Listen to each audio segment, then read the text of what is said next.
question says, a block of mass m sliding on smooth horizontal surface with a velocity v meets a long horizontal spring fixed at one end and having spring constant k as shown in figure.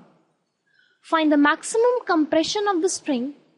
Will the velocity of the block be same as v when it comes back to the original position shown?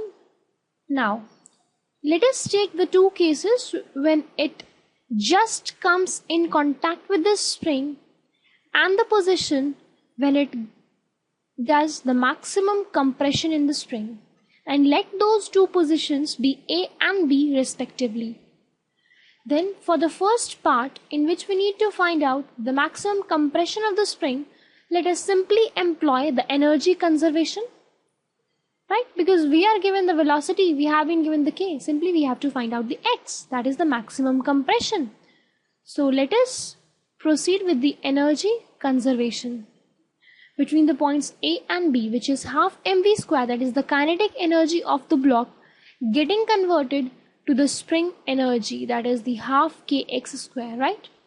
Giving us the x equal to under root m over k. Proceeding with the second part of this question, in which they have asked us that will the velocity of the block be same?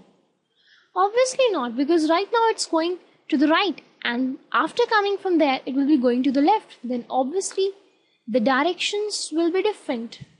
So in case speed is same, that is the magnitude, then the direction will be different. So obviously no, the velocity won't be same.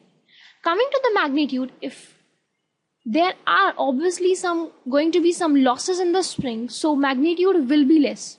But in case we consider this to be ideal, the magnitude may be the same, but the direction will be different. So the velocities before and after will be totally different.